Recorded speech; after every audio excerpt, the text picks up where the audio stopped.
নমস্কাৰ আমি আমাৰ ডেইলি লাইফত এনে ধৰণৰ কিছুমান বাক্য প্ৰায়ে কৈ থাকিব লগা হয় যেনে তুমি তালৈ যাব লাগিব নেকি যদি তাৰ উত্তৰ হিচাপে মই কওঁ যে মই তালৈ যাব নালাগে এই বাক্যবোৰ আমি কেনেদৰে ইংৰাজীত ক'ব পাৰিম তাৰ বিষয়ে ডিসকাস কৰিম আজিৰ এই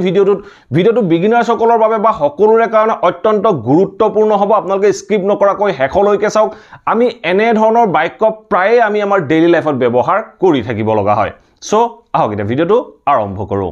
আমি যেতিয়া এনে ধৰণৰ বাক্যবোৰ ইংৰাজীত ক'বলৈ যাওঁ আৰু বাক্যটোৰ দ্বাৰা যদি আমি বুজাব বিচাৰো যে মই আমুকটো কৰিব লাগিব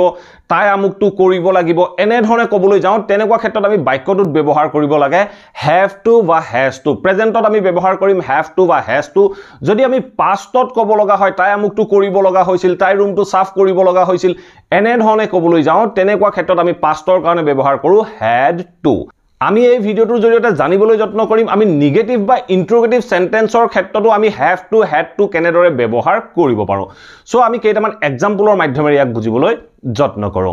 ভিডিওটোৰ আৰম্ভণিতে মই এটা বাক্য কৈছিলো যে তুমি তালৈ যাব লাগিব নেকি তুমি তালৈ যাব লাগিব নেকি এই বাক্যটো চাওক এই বাক্যটো যদি আমি ইংৰাজীত ক'ব লগা হয় আমি কেনেদৰে ক'ব পাৰিম বাক্যটো প্ৰথমতে চাওক বাক্যটো মই কি কৈছো তুমি তালৈ যাব লাগিব নেকি বুলি কৈছো মই ইন্টাৰোগেটিভত কৈছো প্ৰশ্ন কৰিছো তেতিয়া আপুনি যাব লাগিব নালাগে তাৰ বিষয়ে মোক ক'ব সো মই যেতিয়া প্ৰশ্ন কৰিবলৈ যাম তেতিয়া মই কেনে ধৰণে কৰিম মই প্ৰথমতে ধৰি লওঁ তুমি তালৈ যাব লাগিব বুলি কওঁতে আমি ক'ব পাৰো যে you have to go there আপোনালোকে স্ক্ৰিনত নিশ্চয় বাক্যটো দেখিছে you have to go there মানে তুমি তালৈ যাব লাগিব এই বাক্যটো আমি যেতিয়া ইন্টাৰোগেটিভ কৰিবলৈ যাম যেতিয়া মই আপোনাক প্ৰশ্ন সুধিবলৈ যাম মই তেতিয়া কেনে ধৰণে সুধিম মই কি have to যেটো have বাক্যটোত ব্যৱহাৰ হৈ আছে এই have to বাক্যটোৰ আগলৈ আনিলে এই বাক্যটো ভুল হৈ পৰিব যেতিয়া আমি এনে ধৰণৰ বাক্যবোৰৰ দ্বাৰা প্ৰশ্ন কৰিবলৈ যাওঁ মই যদি আপোনাক সুধিবলৈ যাওঁ যে তুমি তালৈ যাব লাগিব নেকি বুলি ক'বলৈ যাওঁ তেনেকুৱা ক্ষেত্ৰত আমি টেন্স আৰু সাবজেক্ট অনুসৰি do did does ৰ হেল্প লৈ আমি বাক্যটো ইন্টাৰোগেটিভ কৰিব লাগে বাক্যটো চাও কি আছে you have to go there এই বাক্যটো আমি ইন্টাৰোগেটিভ কৰিব লাগে মই যেতিয়া ইন্টাৰোগেটিভ কৰিবলৈ যাম তেতিয়া মই do did does ৰ হেল্প লম সাবজেক্টটো কি আছে you আছে you লগত সদায় do ব্যৱহাৰ হয় প্ৰেজেন্টত have to আছে মই had to ইউজ কৰা নাই তেতিয়া মই ক'ব পাৰো যে do you have to go there মই do to বাক্যটোৰ আৰম্ভণিত ব্যৱহাৰ কৰিম মই have যেটো have ইউজ হৈ আছে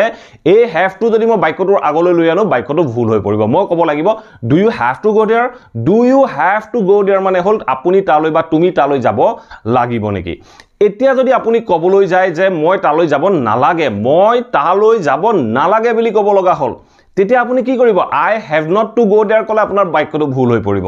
আপুনি have ৰ পিছত not লগাব নোৱাৰে গতিকে আপুনি যেতিয়াই এনে ধৰণৰ বাক্যবোৰ নেগেটিভত ক'বলৈ যাব বা নেগেটিভত লিখিব লগা হ'ব তেতিয়া আপুনি do did does ৰ সহায় লৈ নেগেটিভ কৰিব লাগিব তেতিয়া আপুনি ক'ব পাৰে যে মোৰ তালৈ যাব নালাগে বুলি কওঁতে আপুনি ক'ব পাৰে I don't have to go there মোৰ তালৈ যাব লগা নাই বা মোৰ তালৈ যাব নালাগে এনে ধৰণে আমি বাক্যখিনি ক'ব পাৰো সো ঠিক তেনে ধৰণে আমি নেক্সট এটা এক্সাম্পলৰ মাধ্যমেৰে ইয়াক আৰু অলপ বুজি ল'বলৈ যত্ন কৰো মই যদি এটা বাক্য কওঁ যে তাই তোমাক লগ কৰিব লাগিব নেকি এই বাক্যটো চাওক তাই তোমাক লগ কৰিব লাগিব নেকি মই এটা ইন্টাৰোগেটিভ সেন্টেন্স কৈছো এতিয়া বাক্যটো আপুনি ধৰি লওক তাই তোমাক লগ কৰিব লাগিব বুলি ধৰি লওক তেতিয়া আপুনি কি ক'ব পাৰে আপুনি বাক্যটো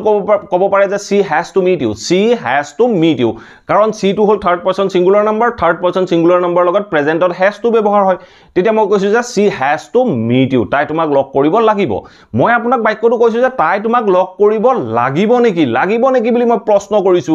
প্ৰশ্ন কৰাৰ লগে লগে আমি বাক্যটো do did does ৰ হেল্প লৈ বাক্যটো ইন্টাৰোগেটিভ কৰিব লাগিব বাক্যটো প্ৰেজেন্টৰ বাক্য আৰু সাবজেক্টটো third person singular number she use হৈ আছে আপোনালোকে নিশ্চয় দেখিছে she ৰ লগত সদায় does ইউজ হয় তেতিয়া আপুনি বাক্যটোৰ আৰম্ভণিত does ব্যৱহাৰ কৰক তেতিয়া আপুনি ক'ব পাৰে যে does she have to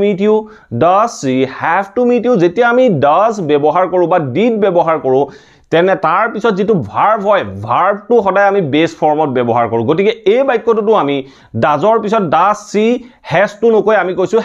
does she have to meet you তাই তোমাক লগ কৰিব লাগিব নেকি এতিয়া চাওক মই যদি আপোনাক কওঁ যে তাই মোক লগ কৰিব লগা নাই বা তাই মোক লগ কৰিব নালাগে তাই মোক লগ কৰিব নালাগে বুলি কওঁতে আমি কেনে ধৰণে কম তাই মোক লগ কৰিব নালাগে নেগেটিভ সেন্টেন্স বাস আপুনি তাই to third person singular number তাৰ পিছত আপুনি doesn't ব্যৱহাৰ কৰক আপুনি ক'ব পাৰে যে she doesn't have to meet me তাই মোক লগ কৰিব নালাগে এনে ধৰণে আমি বাক্যখিনি ক'ব পাৰো বা তেনে ধৰণে আমাৰ ডেইলি লাইফত যিমানখিনি বাক্য হয় সেই বাক্যখিনি আমি কৈ থাকিব পাৰো আমি তেনে ধৰণে বিভিন্ন ইন্টাৰোগেটিভ সেন্টেন্স বা নেগেটিভ সেন্টেন্স ফৰ্ম কৰি চাবলৈ যত্ন কৰিব লাগে ঠিক তেনে ধৰণে মই দুটা এটা এক্সাম্পল আপোনালোকক আৰু কৈ দিবলৈ যত্ন কৰো তাই ৰুমটো সজাব লাগিব নেকি তাই ৰুমটো সজাব লাগিব নেকি বুলি কওঁতে আমি কি ক'ম does she have to decorate the house does she have to decorate the house সদায় মনত ৰাখিব have to পিছত ভাৰ্বৰ বেস ফৰ্মে ইউজ হ'ব তেতিয়া মই কৈছো does she have to decorate the house তাই ঘৰটো সজাব লাগিব নেকি যদি আপুনি কয় যে তাই ঘৰটো সজাব নালাগে তেতিয়া আপুনি ক'ব পাৰে যে she doesn't have to decorate the house she doesn't have to decorate the house তাই ঘৰটো সজাব নালাগে যদি আমি ক'ব বিচাৰো যে তাই ঘৰটো সজাব লাগিব বুলি ক'ব বিচাৰো তেতিয়া আমি ক'ব পাৰো যে she has to decorate the house she has to decorate the house তাই ঘৰটো সজাব লাগিব ঠিক তেনে ধৰণে আমি আৰু বাক্য ক'ব পাৰো যে তেওঁ তোমাক খবৰ দিব লাগিব নেকি তেওঁ তোমাক খবৰ দিব লাগিব নেকি বুলি কওঁতে আমি কি ক'ম does he have to inform you does he have to inform you তেওঁ তোমাক খবৰ দিব লাগিব নেকি ঠিক তেনে ধৰণে আপুনি যদি নিগেটিভত কয় নাই তেওঁ মোক খবৰ দিব নালাগে বুলি কওঁতে আমি কেনে ধৰণে ক'ব পাৰো আমি ক'ব পাৰো যে he doesn't have to inform me he doesn't have to inform me তেওঁ মোক খবৰ দিব নালাগে ঠিক তেনে ধৰণে এই বাক্যটো যদি মই এফাৰ্মেটিভত কওঁ যে তেওঁ মোক খবৰ দিব লাগিব তেতিয়া আমি ক'ব পাৰো যে he has to inform me he has to inform me তেওঁ মোক খবৰ দিব লাগিব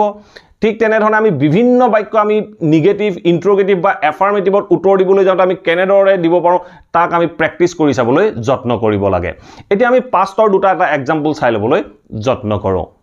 আমি যদি এটা বাক্য কওঁ যে তাই তোমাক সহায় কৰিব লগা হৈছিল নেকি বা তাই তোমাক সহায় কৰিব লগা আছিল নেকি এনে ধৰণে ক'বলৈ যাওঁ তেতিয়া আমি বাক্যটো কেনে ধৰণে কম মই বাক্যটো কি কৈছো তাই তোমাক সহায় কৰিব লগা হৈছিল নেকি এতিয়া ধৰক হৈছিল নেকি বুলি কৈছো আপুনি হৈছিল বুলি ধৰি লওক তাই তোমাক সহায় কৰিব লগা হৈছিল তেতিয়া আমি কি কম তেতিয়া হৈছিল মানে পাষ্ট হৈ গল পাষ্ট হৈ যোৱাৰ লগে লগে আমি had to ব্যৱহাৰ কৰিম তেতিয়া আমি ক'ব পাৰো যে she had to help you she had to help you তাই তোমাক সহায় কৰিব লগা হৈছিল আমি had to ব্যৱহাৰ কৰিলো পাষ্টৰ কাৰণে এতিয়া চাওক মই প্ৰশ্ন কৰিছিলো তাই তোমাক সহায় কৰিব লগা হৈছিল নেকি মই অলৰেডি কৈ আহিলো যে যেতিয়া আমি বাক্য এটা নিগেটিভ বা ইন্ট্ৰোগেটিভ কৰিবলৈ যাওঁ এনে ধৰণৰ বাক্যৰ ক্ষেত্ৰত তেতিয়া আমি do did doesৰ সহায় ল'ব লাগে পাষ্টৰ বাক্য সকলোবোৰ সাবজেক্টৰ লগত আমি didৰ সহায় ল'ব পাৰো তেতিয়া didটো আমি বাক্যটোৰ আৰম্ভণিত ব্যৱহাৰ কৰি আমি ক'ব পাৰো যে did she have to help you did she have to help you তাই তোমাক সহায় কৰিব লগা হৈছিল নেকি এটা চাওক আমি বাক্যটোৰ আৰম্ভণিত যেতিয়া did ব্যৱহাৰ কৰি দিলো তাৰ পিছত যেটো had to আছিল এই had to আমি have to কৰিব লাগিব আমি কৈছো যে did she have to help you তাই তোমাক সহায় কৰিব লগা হৈছিল নেকি আপুনি ধৰক কৈছে যে তাই মোক সহায় কৰিব লগা হোৱা নাছিল তাই মোক সহায় কৰিব লগা হোৱা নাছিল পাষ্টত কৈছো did not ব্যৱহাৰ কৰক আপুনি ক'ব পাৰে যে she didn't have to help me she didn't have to help me তাই মোক সহায় কৰিব লগা হোৱা নাছিল এনে ধৰণে আপোনালোকে বিভিন্ন বাক্য প্ৰেক্টিস কৰক এতিয়া আমি লাষ্ট এটা পাষ্টৰ এক্সাম্পল চাবলৈ যত্ন কৰো মই যদি এটা বাক্য কওঁ যে তুমি মেইলটো লিখিব লগা হৈছিল নেকি তুমি মেইলটো লিখিব লগা হৈছিল নেকি বুলি কৈছো সক বাক্যটো মই পাষ্টত কৈছো হৈছিল নেকি প্ৰথমতে আপুনি ধৰি লওক মই মেইলটো লিখিব লগা হৈছিল মই মেইলটো বা তুমি মেইলটো লিখিব লগা হৈছিল তেতিয়া মই কি কম মই মেইলটো লিখিব লগা হৈছিল বুলি কওঁতে মই ক'ব লাগিব যে I had to write the mail I had to write the mail মই মেইলটো লিখিব লগা হৈছিল মই এটা প্ৰশ্ন কৰিছো যে তুমি মেইলটো লিখিব লগা হৈছিল নেকি পাষ্টৰ বাক্য আপুনি বাক্যটোৰ আৰম্ভণিত did ব্যৱহাৰ কৰি দিয়ক আপুনি ক'ব পাৰে যে তুমি বুলি কওঁতে আমি কম did you have to write the mail did you have to write the mail তুমি মেইলটো লিখিব লগা হৈছিল নেকি যদি আপুনি কয় যে নাই মই মেইলটো লিখিব লগা হোৱা নাছিল নাই মই মেইলটো লিখিব লগা হোৱা নাছিল বুলি কওঁতে আপুনি কেনে ধৰণে ক'ব পাষ্টৰ বাক্য হোৱা নাছিল আপুনি didn't ইউজ কৰক আপুনি ক'ব পাৰে যে I didn't have to write the mail I didn't have to write the mail মই মেইলটো লিখিব লগা হোৱা নাছিল যদি আপুনি লিখিব লগা হৈছিল বুলি কয় তেতিয়া আপুনি যেটো প্ৰথমৰ বাক্য হেতুৱে ক'ব পাৰে I had to write the mail I had to write the mail মই মেইলটো লিখিব লগা হৈছিল আমি এনে ধৰণৰ বাক্যবোৰত কেৱল মাত্ৰ have to has to আৰু had toৰ মাজত আমি চেঞ্জ কৰি থাকিলে বাক্যবোৰৰ টেন্স পৰিৱৰ্তন হৈ থাকে ঠিক তেনে ধৰণে নিগেটিভ বা ইন্ট্ৰোগেটিভ কৰিবলৈ যাওঁতে আমি do did doesৰ